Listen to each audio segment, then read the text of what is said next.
Thanks for braving the weather to join us here at the IISS for what I believe is our first event in 2014. It is a book launch for Chris Chivvis to my left and his excellent new book, Toppling Qaddafi, Libya and the Limits of Liberal Intervention. As someone who played somewhat of a role during this process, during the war, I have to say, I think this is, at least for the first one to come out, the authoritative account of what happened, at least at the decision-making level in the capitals here in Washington and in Europe, on both the decisions to launch the intervention in February and March of 2011, and then how the intervention was prosecuted over the course of the 6 months until Qaddafi's death. We have Chris here to obviously give us an overview of the book and the major themes of it.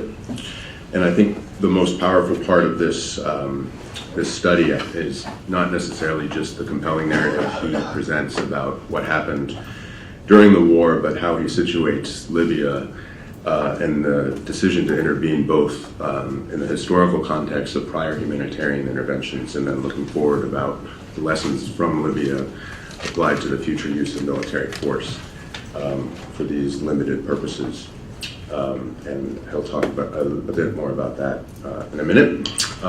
Chris is a senior political scientist at RAND. He teaches international history at IISS here in Washington. He's worked at OSD policy at the Pentagon and has written a number of interesting articles in a number of scholarly journals, including the IISS journal Survival. And with us on the panel today is also Julie Smith, another principal participant of the Libya intervention, and proud to have her here as well.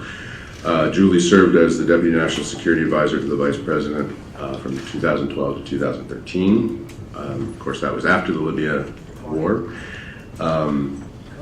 But during the intervention itself, she was the Principal Director for European and NATO policy in the Office of the Secretary of Defense in the Pentagon, and was responsible for the coalition, building the coalition, and all of the maintenance challenges that Chris will address in a second. Before turning it over to Chris, I thought I would set the stage by noting a couple of interesting quotes that I found in a book that capture some of the themes that he covers throughout the study. These are not quotes from Chris, but quotes from other senior officials that he identifies. The first was from President Sarkozy after the fall of Tripoli, in a statement that he made, and he said, "President Obama has presented a new vision of American military involvement, whose implication is that Europeans must assume more of their responsibilities," getting to the heart of this question about the transatlantic alliance in the 21st century and how we burden share in terms of international security challenges. The other quote I found compelling from the European side of the story is from UK Defense Secretary at the time, Liam Fox. He said, "We needed to exorcise the ghost of Iraq, and we could do that if we showed we had a higher regard for the lives of civilians and had a different perception of the value of life than the regime that was being replaced." I think that this statement obviously situates the Libya context in the post-Iraq Afghanistan environment, and how the nature of war going forward is affected by those lengthy and heavily involved interventions. And finally, the phrase that I think captures from the Washington perspective, and certainly from those of us who were involved at the time, the feel and the management of this war. One of the U.S. officials who Chris interviewed described it as a pickup game, which I think captures to us how we had to impose a coalition that was part of the NATO. We had to make it up as we went along, basically. And Chris outlines in great detail and in a really compelling way how that process took place, both at the tactical level in Naples and on the military front, but also on the strategic and diplomatic level between Washington and the capitals in Europe.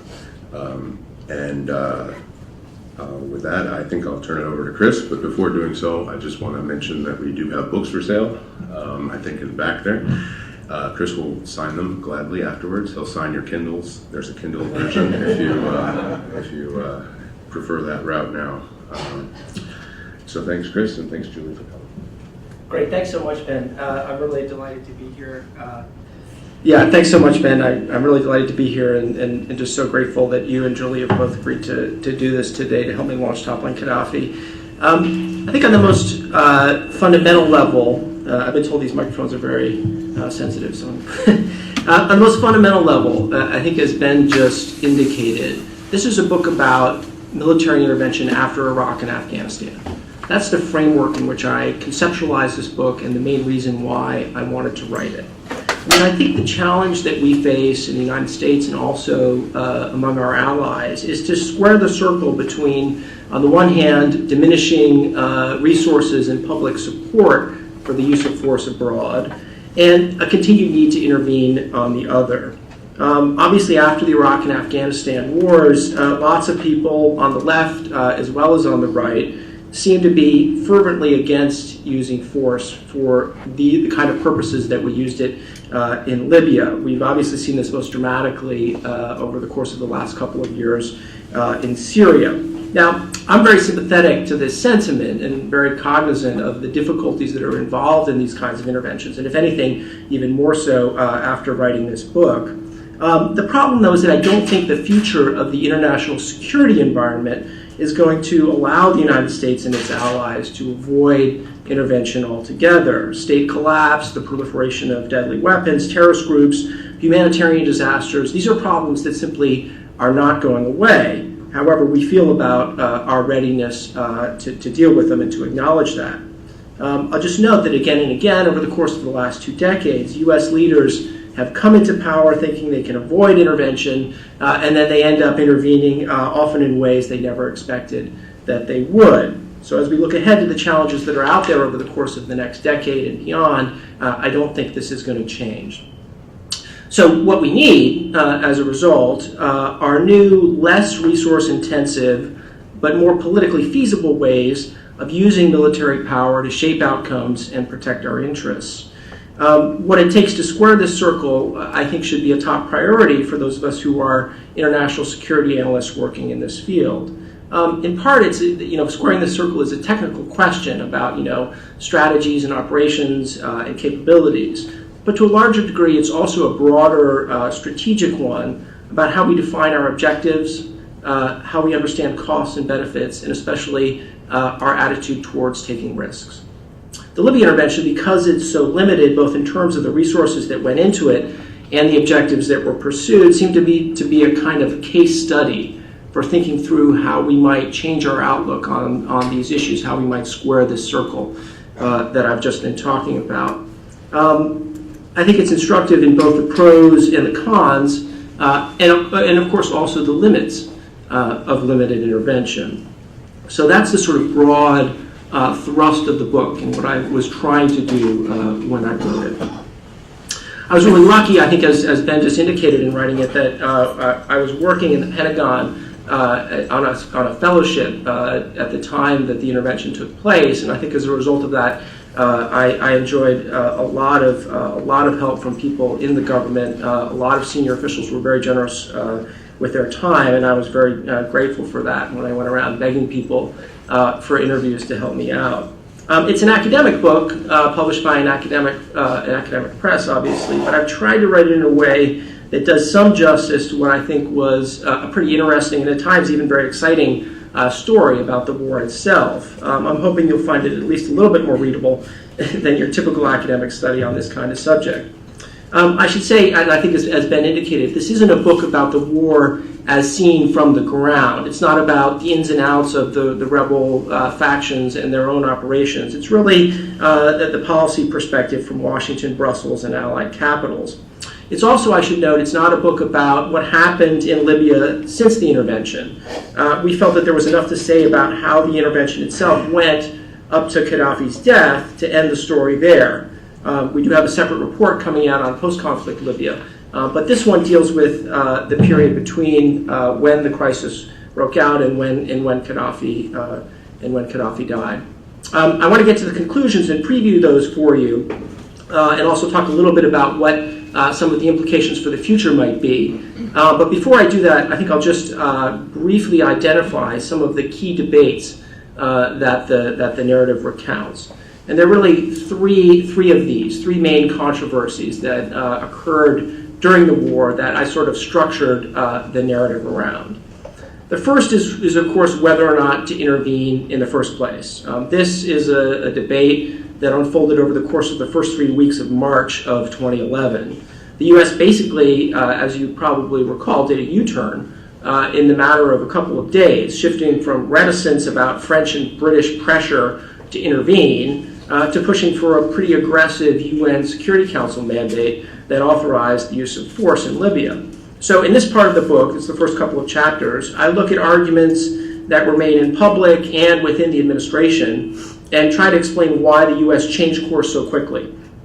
I think my research, in comparison with some of the stuff that's out there, it helps to nuance some of the contemporaneous reporting. For example, on the role of what was often referred to as the female hawks. That was something you heard talked about a lot. So I try to nuance that to some extent and get that story a little bit more accurate maybe than it appeared at the time. But I think the real thing that I learned in researching that part of the book was really about President Obama's own role, which was probably more important than has generally been acknowledged in the process of thinking through the question of whether or not to intervene in Libya. So the second major controversy that the book deals with is over NATO.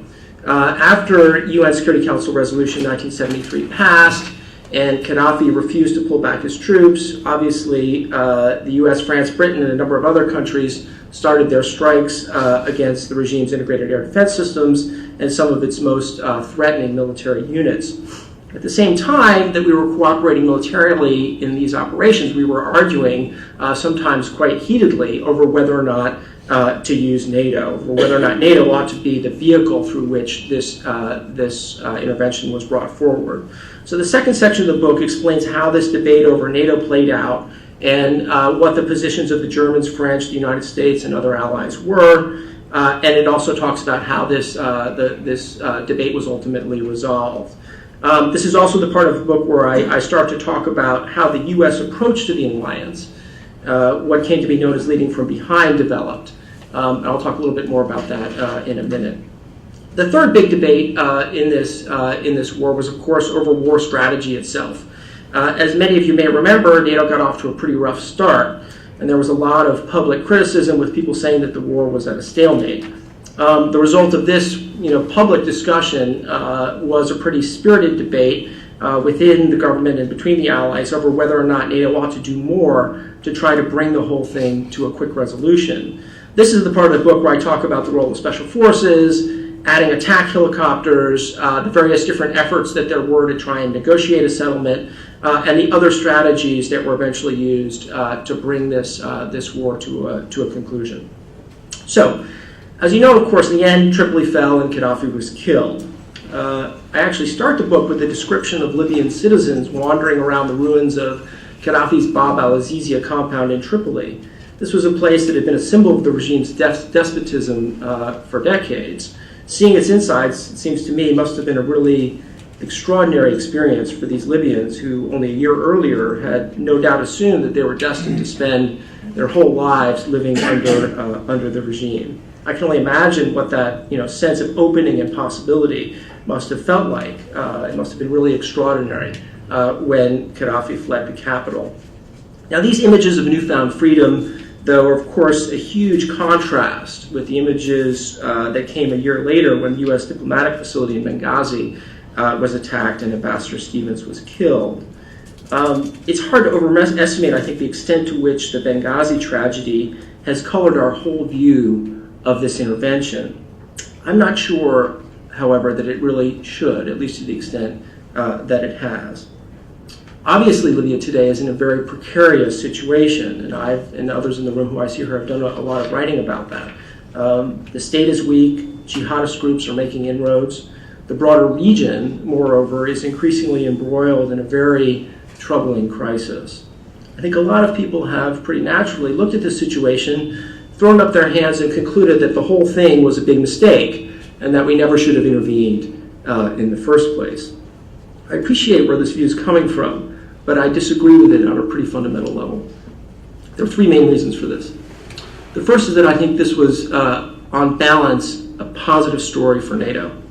NATO had problems, to be sure. Capability shortfalls, we've heard about, a lack of consensus being the other big one.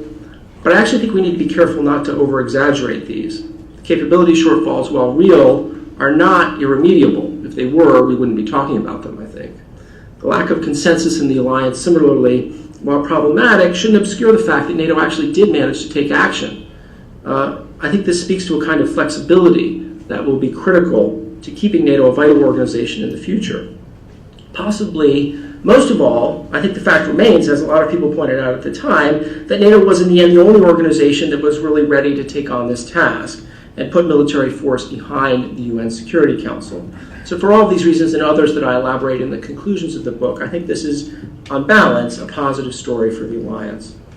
Second, I'm positive about the approach the United States took to the intervention. This is the more limited approach that was famously dubbed leading from behind, obviously, as I'm sure all of you are aware. I have to say, I've never fully understood the criticism of this approach. My reading of the polling indicates that both Republicans and Democrats thought that this was basically the right approach, at least as long as you didn't call it leading from behind, in which case I think everyone was against it. But the basics of it, the United States playing a more limited role within the alliance, was something that pretty much everyone on both sides of the political aisle supported. Clearly, the limited U.S. role did create some problems, and I think we have to be cognizant of what these were.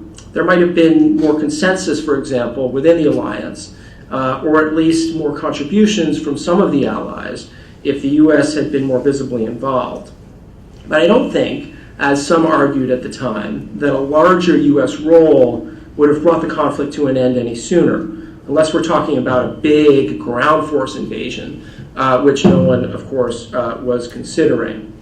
I do think that the limited U.S. approach forced our allies, and again this goes to something that the Sarkozy quote that Ben noted earlier, it forced our allies to confront their capabilities gaps, and more broadly, it should encourage them to take on greater responsibility for maintaining security in this part of the world. This is a lesson that I think the French in particular have internalized as their intervention in Mali almost exactly a year ago to the day suggests.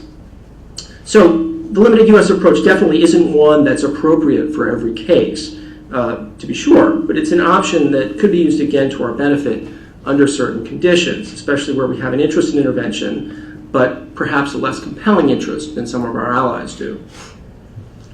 Now, third, and finally, and I think on the most basic level, this intervention, or I judge this intervention to be on balance a success because it did more good than harm. And it did it at a comparatively very low cost. Obviously, a lot of people are going to disagree with this assessment. It's very controversial, and I've seen that even in the couple of weeks that the book has come out. I think a lot of people think that Libya is worse off today than it was under Gaddafi. I think you can argue about this, and it's a complicated argument, mostly one that has to do with your views about different political systems. But I actually think that that argument is basically beside the point. From an analytical perspective, the key question is whether or not Libya is better off today than Libya would have been if the intervention hadn't taken place. And that's not the same question. The situation in Libya right now, obviously, as I've said, is bad. But if NATO hadn't intervened, I think it would be a whole lot worse. I mean, indeed, I think it would probably look a lot more like Syria does today. And that's something that we really have to bear in mind. The situation might not be good, and the international community's policy right now is probably not optimal. But this doesn't change the fact that the intervention saved thousands of lives in Benghazi, and probably many, many thousands more, by allowing Libya to escape what would have been a very long, bloody, and drawn-out civil war. By preventing the collapse on this scale, it gave moderates who will be more willing to work with us on the problem of jihadism in the region at least a fighting chance of emerging as a major force in the country. And this serves, I think, very clearly our national security interests. So, based on these conclusions, we can draw some implications. What are the implications for the future? I'll just go through a couple. I mean, I think the most important one is probably that we need to think about intervention from a multifaceted perspective that takes into account not only humanitarian, but also national security and political costs as well as benefits. And that's the way that the analytical structure of the conclusions is set up in this book. We need to do this, moreover, as I was just suggesting, in light of what is most likely to happen if we don't act, not in light of the situation at the time we're considering taking action. Crises of the kind that occurred in Libya and were now occurring elsewhere in Africa and the Middle East all have dynamics of their own. Our objective needs to be to try to shape those dynamics to the best we can with the tools that we have available. In an age of increased resource constraints, doing this is very likely going to mean a need for a higher tolerance for risk and a willingness to define success in more limited ways than we have in the past. It's hard to imagine that we'll be able to square the circle of continued demand for interventions with limited resources and public support if we're not willing to take on more risk and be satisfied with less than perfect outcomes. We're also going to have to obviously use partners and allies more effectively. And maybe most of all, we won't be able to intervene everywhere. But by the same token, we can't imagine that we're going to avoid intervention altogether, or that we shouldn't intervene when we can have a positive impact at an acceptable cost. The Libya intervention raises a lot of these issues, and that's why I think it's a good focal point for thinking about military intervention in the future. So I'm grateful to all of you for braving the weather to be here today. I really enjoyed researching and writing this book, and I'm hugely grateful to Rand and all of the people in the U.S. government and elsewhere who helped me to get it right.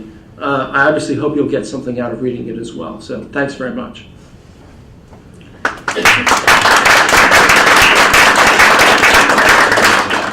Thanks, Chris. Very disciplined, sticking to your 15 minutes exactly, which also reflects, I think, the disciplined nature that he writes, because it is ultimately a very readable book on top of being as exhaustive in his research and authoritative, as I said before.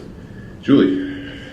Well, thanks for the invitation, and congrats to Chris on this book. It is extremely readable, and it was enjoyable for me to look back and be reminded of all of the ups and downs throughout this intervention, both on the front end and then even closing out the mission several months later.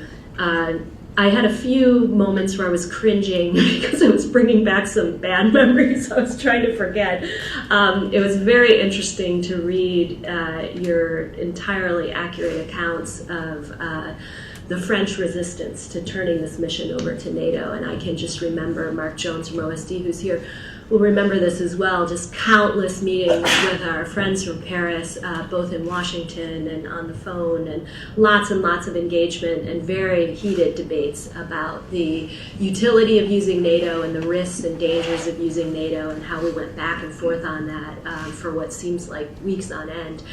And then there were other memories. I remember getting the news from our colleagues out in Brussels at the NATO mission of that moment when Rasmussen was really pushing the Germans and the French in particular in a NAC meeting for Germany to stop resisting the mission kind of wholesale, and for the French to finally fold and agree to have this be a NATO mission. And I remember that moment of getting the phone call saying they just walked out, now what do we do? And how will we carry on with this debate if they're not even in the room? And then lastly, I just had forgotten so much of this, the fact that the Turks were not included in that Paris meeting, and the hurt feelings and what that stirred up from just the long history of French-Turkish relations, and how that cast such a dark shadow at the time within NATO circles of that particular bilateral relationship, how important it was at the time for us to keep the momentum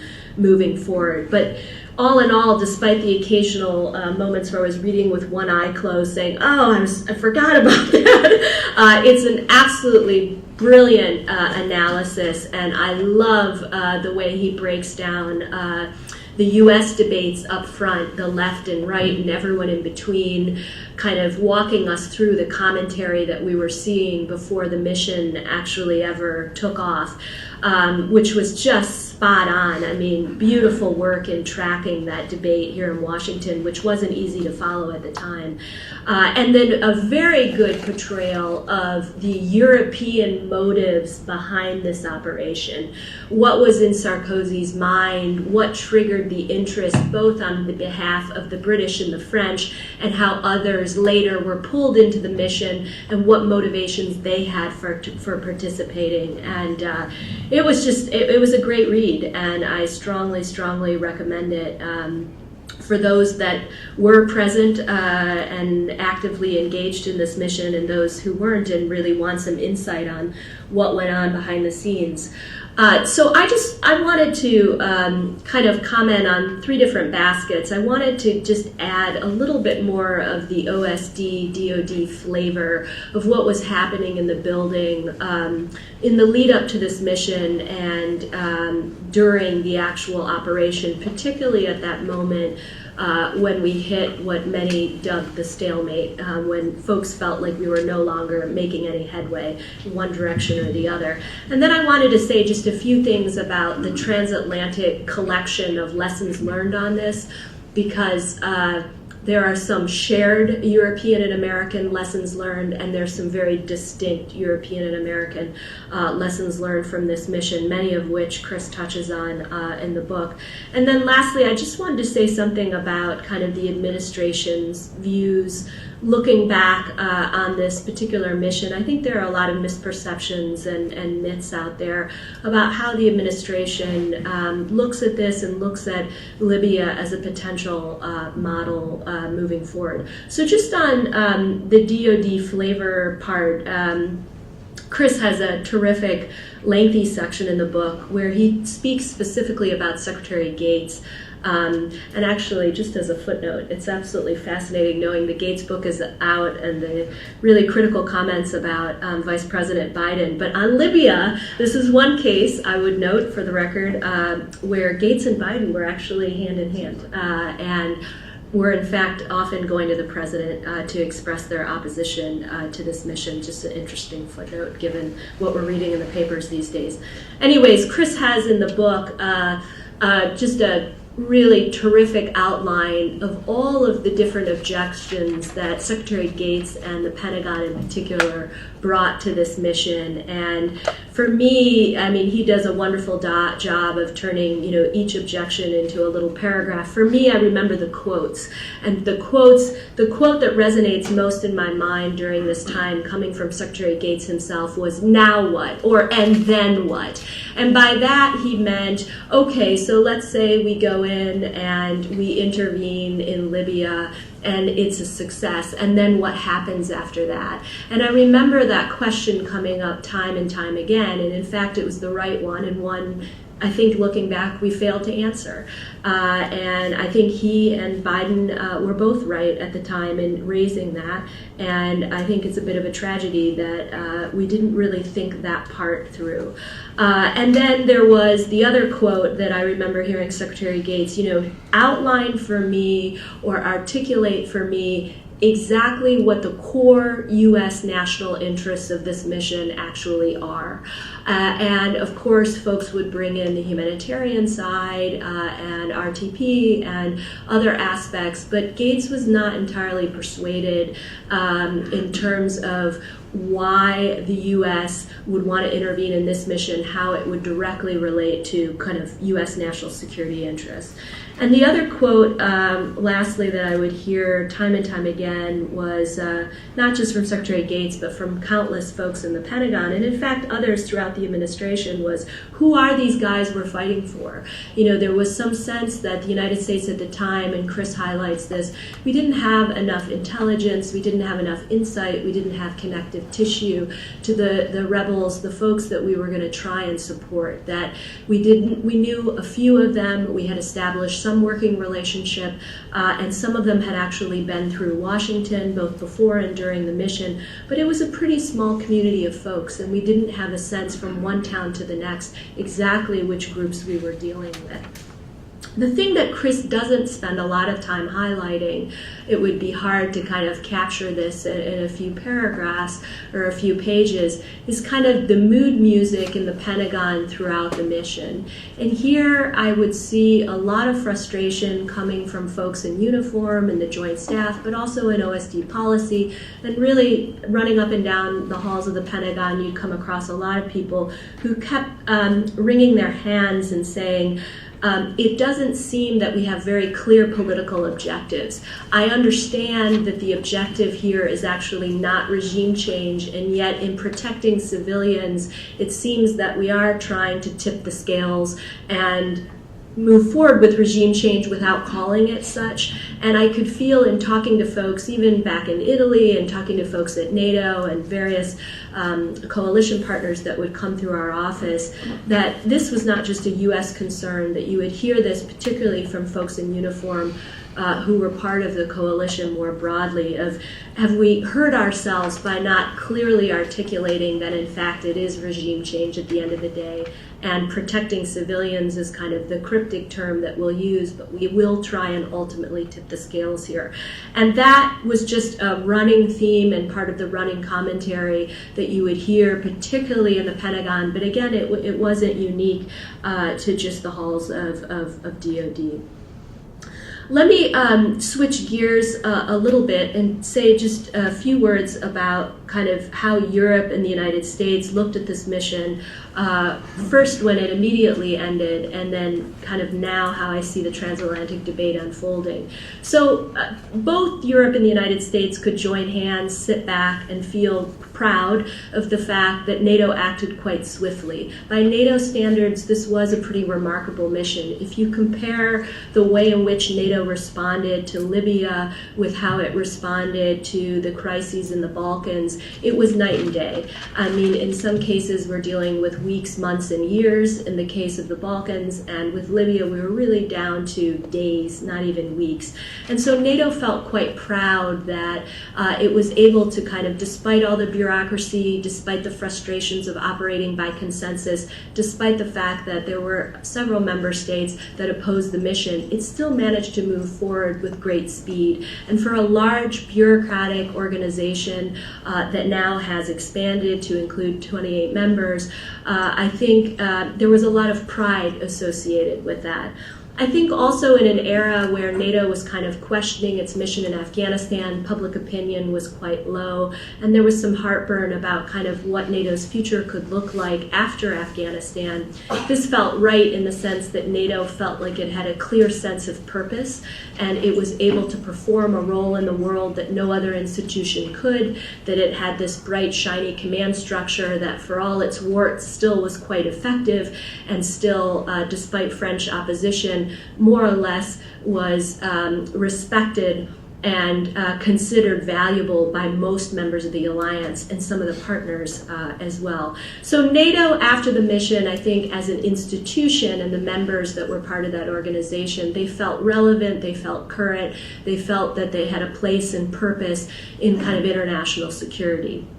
Now from there, Europe and the United States also parted ways. While Europeans were quite proud, particularly the French and the Brits, about their ability to take on a leadership role in this mission and not have the United States do absolutely everything for them, I think for the United States, there was an appreciation that there was a European leadership role, but behind the scenes, I think there was some concern that had the mission gone on much longer, there would have been more pressure on the United States to enhance its leadership role. That in fact, Europeans were able to assume a leadership role, but only within a constrained period of time. We were, as Chris notes in the book, finding instances of allies running out of munitions. We were finding that they lacked targeteers. Many of the nations that were involved in the strikes couldn't actually undertake dynamic targeting, which was a major problem. And intel sharing also proved to be quite problematic, particularly with the French and their special relationship in the intel community. And so, yes, the United States would nod and say, thumbs up, Europe, glad you guys could take a leadership role, particularly early on. But then there was, again, this questioning of well, if this had lasted 2 years, how would it have ended up at the end of the day? And it obviously revealed huge gaps in European capabilities on the high-end capability side with ISR, tanking, air-to-air refueling, and all the rest. Now, looking back at the mission today, I think Europe and the United States are coming together again in the sense that there is some regret about the way in which we handled the post-conflict situation. And there is a question that's asked repeatedly both in Europe and the United States, and Chris highlights this in the book, and that is, did we overlearn the lessons of Iraq and Afghanistan? Were we so eager not to commit ourselves to a decade of rebuilding a country that we decided that the mission had to end swiftly, quickly, even if we didn't have answers on what would come next? And given the list of challenges that Libya was facing in those first few months after the mission ended, and here Chris again outlines them just beautifully, the fact that there were some questions about NTC legitimacy, there was the lack of experience by government bureaucrats to create new government structures, we had weak institutions, questions about the role of Islamic law, small arms everywhere, militias. Given those circumstances, it's astounding that we didn't spend more time coming together as an alliance through maybe another channel, an EU-US channel, or maybe even something outside a proper institution to think through what role we should play in the post-conflict situation. Okay, so quickly, let me just end with a few words on the administration. I think there have been a lot of efforts to state definitively whether or not the administration sees this, quote, leading from behind effort as, the way of the future, or if it now has acknowledged that it was a failure of some sort and will leave it behind in the dust. And of course, it's neither. I think the administration, when I talk to folks, former colleagues, and when I was at the White House, having conversations with folks about this particular mission, I think people are pretty clear-eyed that in this case, kind of the stars were aligned in many ways. We had regional support, we had UN legitimacy, it was a country that was fairly close to Europe, which made it easy from a military perspective, an operations perspective. We had weak leadership coming from Qaddafi, we had a desert environment that gave us some advantage. We had a fairly unified, at least we thought, rebel group. And I think folks felt that in that case, this model was right, and they feel confident that it was the right thing to do, and it was a successful mission. But in terms of how to use this in the future, I don't think folks are convinced that the factors will always come together in that way, that the legitimacy box can be checked, that the ease with which the mission can be undertaken will be checked, that you'll have the unity on the ground among the folks that you're trying to support. And so again, I don't think there's a sea of regret, and I don't think there's loads of folks that see this as the only way moving forward. But as Chris noted in his presentation, in an era of resource constraints, and given the fact that we all have war-weary publics, the question is, how do we move forward with lighter, more affordable operations that, as Chris noted, might mean that we scale back some of our ambitions. And again, I think I'm with Chris. I think it was an important mission. I went back and forth, but ultimately supported the mission in the end once we got underway, despite all of the challenges. And I think we'll have to see if the next mission down the road would check all those boxes to make this another viable model. Thanks. Thanks, Julie. A lot on the table there. We have about 20 minutes or so for questions. So I think we should wait for the microphone, and if you could keep the questions as brief as possible and identify yourself, that would be terrific. Good morning. My name is Josh Rogan. I'm a reporter with the Daily Beast. Thank you for a great presentation. Actually, my question is a follow-up for Joanne. You mentioned that Vice President Biden had serious concerns about the Libya war, and that he actually made these well-known during the lead-up to the intervention. I'm wondering if there are other examples that you can give us where he and Gates agreed on things, and that might sort of challenge the assertion that Gates made in his book that he was wrong on every foreign policy issue for the last 40 years. Thanks.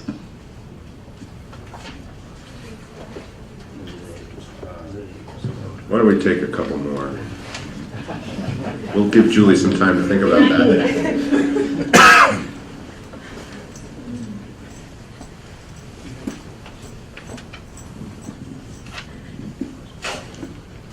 Good morning, Bubaykar Habib from Benghazi.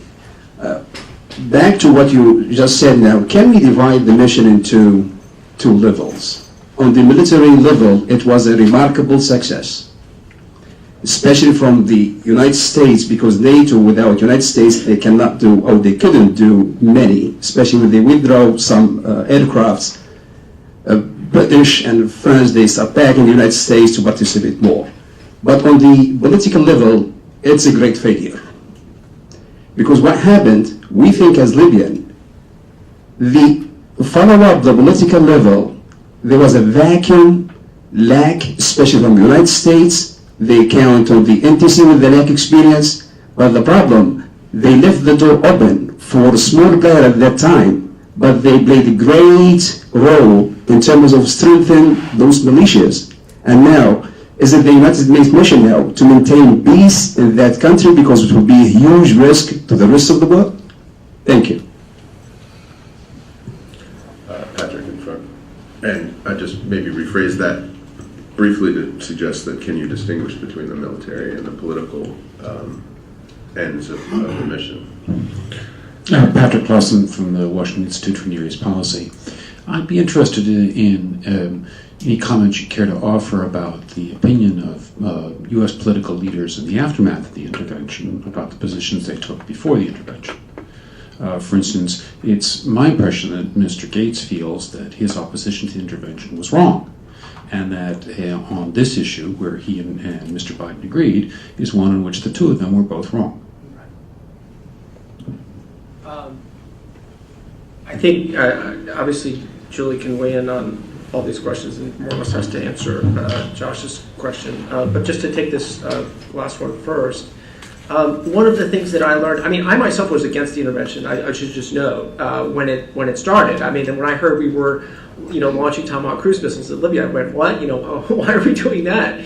But it was only through the process of actually, watching how the war unfolded, and then especially going around and talking to, a full range of people who were involved in this to understand the dynamics and what the considerations were, that I came around to a somewhat more positive, not a glowing, but a somewhat more positive view of it.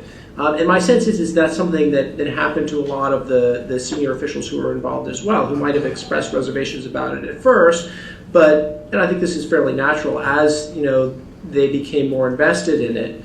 Eventually came around to see it as a at least on balance, a positive, if not a perfect thing.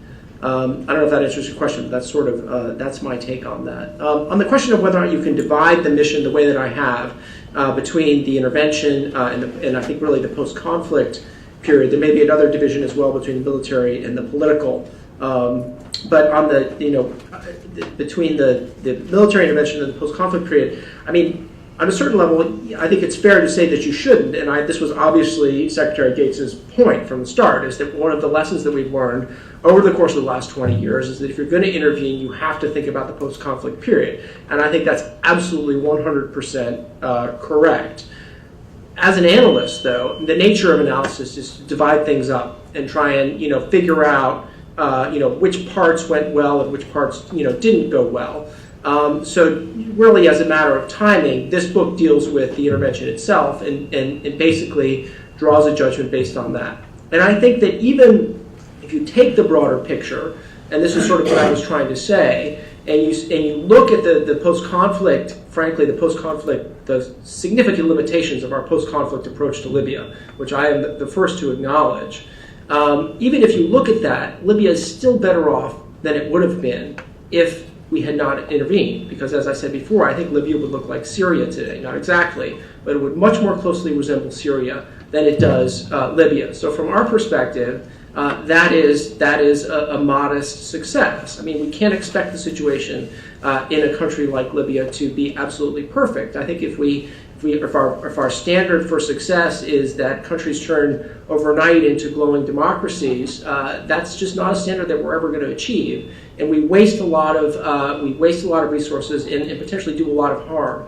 if we think about it that way. So I'm fully with you on the limitations of the post-conflict period. I'm critical about the decision not to do more at the time, and I'm really hoping that we're going to see a more significant effort now. But I see that as analytically a separate question from whether or not the initial decision to intervene and the operations of the intervention itself were good ones. So I think I'll leave, obviously, the other questions. Well, we don't need to make this a long commentary on Gates and Biden, but Josh, just on your question, I mean, it is unfair to say, that I think they haven't been able to agree in, some 4 decades, and, I certainly disagree with the fact that, Biden's been wrong on every foreign policy issue for decades. So I think just from my own personal experience, what's interesting about Gates and Biden, and Kerry and Hagel are in this camp as well, is we have a bunch of guys that were kind of brought up as Europeanist. And so Biden and Gates have strong European kind of instincts and a history of working in Europe and support for the transatlantic alliance, which frankly is something that I think we're kind of losing through a generational change here in Washington. But I've seen them on countless occasions united, just an issue I know best, on a lot of NATO capabilities, the strategic concept, how to support partners in the alliance. There's been a lot of unity for them. You remember Gates gave this very harsh speech, kind of one of his last in Brussels before he departed as Secretary of Defense, kind of hammering the Europeans on the need to develop better and more high-end capabilities. And that's certainly a point that Biden has made on countless occasions as well and stresses time and time again. So in that front, in terms of where they both got started on foreign policy, I mean, they both, again, have those instincts in that history and generally look at the transatlantic relationship through the same lens. On your question, Patrick, about kind of looking back, I don't really want to speak for members of the administration. I will say I think Gates and Biden, from what I can tell in interacting with both of them, I think they still feel justified in asking that question, and then what? Because that is the glaring failure of this operation. They were right to ask it, and we were wrong not to answer it. And I think that will continue to be one of the core lessons for both of them, and frankly for the administration more broadly moving forward. Can I just make one other comment on the post-conflict? I mean, I think that, one of the things that often gets lost in discussions about Libya today, and I don't know, Ben, what do you think about this? But I mean, is that a more significant post-conflict approach that would have brought a lot of benefits and really helped Libya was not out of the reach of NATO. And it was not out of the reach of the United Nations. It wasn't necessarily something that the U.S. had to provide all of the forces for, but in retrospect, it's certainly something that we could have done at a much lower cost than what we did in Iraq and Afghanistan, and I mean a fraction of the cost, and probably even at a lower cost than what we accomplished in the Balkans. I think that's an important point that tends to get lost. And just to add, I think briefly to that, it's one of the lessons from Iraq obviously was that the planning was done for a different contingency than what actually transpired. And in some instances, although there was under-planning for post-conflict Libya regardless, as Chris notes in the book, that the planning that did exist was for some of these more extreme contingencies, such as a scorched earth policy by Qaddafi that never materialized. What NATO would have done in those circumstances obviously would be a huge question, but at least there was some planning that did take place on that. And you also can't separate, I think, the question of the extent of what NATO was prepared to do afterwards from the political mood in Brussels in August and September, although no one's in Brussels, I guess, in August. But in that period, obviously, when Norway had pulled out of the mission, when the different allies were running short on munitions, and the political will was beginning to fray a little bit, it was very hard to both maintain the political consensus necessary to finish the mission, the OUP objectives, but then it was somewhat realistic, I think, to add on to that. To add on to that debate at that sensitive time, the questions of, well, okay, but next for the alliance. That doesn't mean that the bilateral countries couldn't have done that on their own, but it just seems to me as somewhat of a challenging proposition from the NATO perspective. Steve's over here.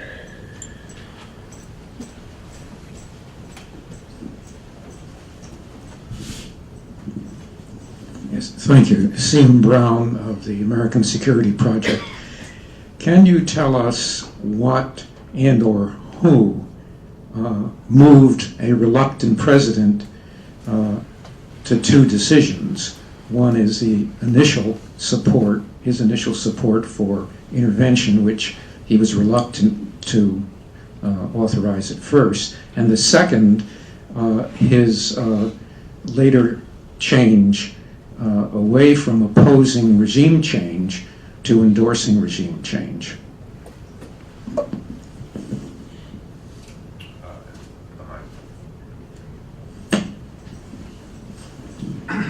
Stanley Colbert. I'm looking at an interview with Mark Harabia with Dr. Omar Barassi, former Deputy Prime Minister of Libya.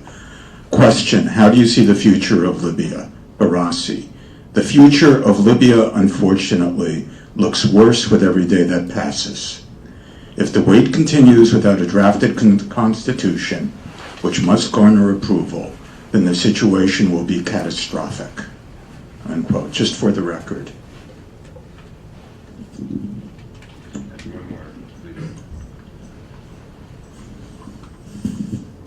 Dan Lieberman.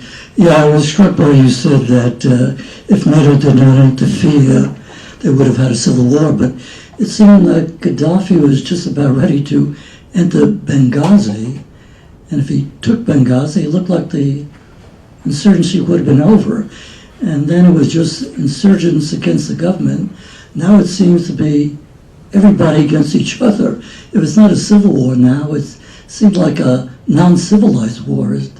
Is the Civil War any different now than what you would have predicted before? I think it's a fair question, and there's I'll acknowledge that there's a challenge in any kind of counterfactual. I mean, when we do these kind of assessments, we have to engage in counterfactuals, and the reality is that we can never know for certain what actually would have happened if you hadn't have had an intervention. I mean, my own view is that what you would have seen is the massacre of a large number of people in Benghazi, a reduction in the size of the insurgency, but not a defeat of it. That the insurgency would then have picked up, especially after that massacre, it would have had a lot more public support. It would have picked up, and by the time coming up almost on 3 years later, we would see a pretty widespread conflict in Libya. And I'll note that the violence in Libya today is troubling and it's serious. Even on a per capita basis, it's nowhere near the levels of violence that we're witnessing in Iraq. So I think you have to put these things into proportion. What's happening in Libya today is not good. I completely agree. I think we need to do more. I think we should have done more in the post-conflict period. But the situation is, we have to be a little bit careful about, how we characterize the situation today. Or some of its neighbors to the south. What's that? Some of its African neighbors. Right, exactly. Regarding the decision-making of the president, I can just tell you what I understand from the interviews that I conducted on the 2 points that you raised. The first is that, I don't think it's correct to characterize the president as necessarily reluctant to intervene at the start. My impression after talking to a lot of people is that this crisis came up very quickly, and that the nature of the president's own decision-making, and I think this is in the Gates book, he refers to him as a deliberative sort of a person, is to think things through and be sort of methodical. And I think you could interpret that as being an example of an unwillingness to intervene, and that's certainly the way that it was played to some degree in the press, but I don't think that's necessarily the case. I think that the discussions that were taking place within the government were very much trying to look through what are the pros and cons, and obviously you had a very diverse set of views about that issue, and the president was trying to hear them all out. In terms of what was the event that really changed things, what I recount here is that the key thing that really made him come down in favor of going for a more significant Security Council resolution were a couple of different factors. One was clear support from regional partners. I mean, that was absolutely essential, and the acknowledgement that we were going to get that. The second was the possibility, that you might actually be able to do an operation that was more than a no-fly zone. Because you remember one of Gates's initial criticisms of the whole thing was that a no-fly zone wouldn't really have any impact. So it was only when military options that actually went further than a no-fly zone began to be explored and become possibilities that argument was dealt with. And then the third and most important thing was obviously a lot of intelligence showing that Gaddafi was about to slaughter a large number of people in Benghazi. On the question of a change in view towards whether or not to keep the regime in place, that's actually not accurate. And this is one of the things I think that was always confusing for people during the war, is that the administration always basically favored regime change.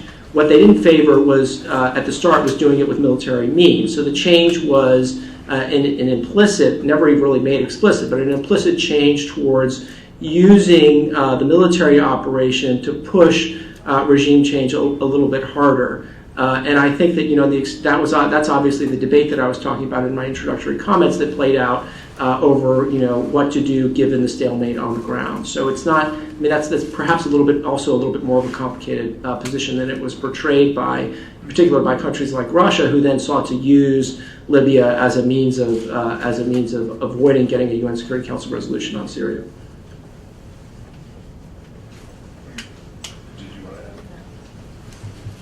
Last round. Kareem, please. I have just one question regarding what I perceive as being the great naivety of the American administration in not looking when they called into the partners what were the motivations of the partners.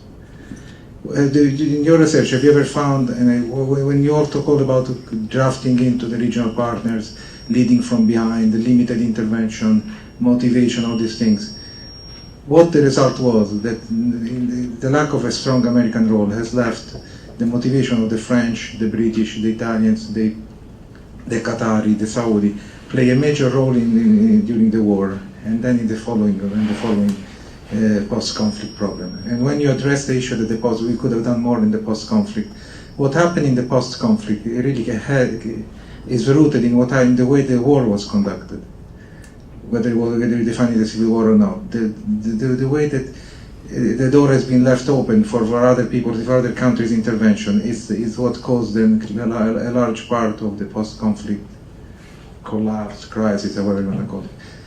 To sum it, have you ever, in your research, found that was an analysis that's been undertaken? I mean, has the American administration ever, when they called the French and the British to play a major role, have they ever thought about what was the interest of the French and the British, what was the interest of the Italians, what was the interest of the Qatari in conducting the regime change?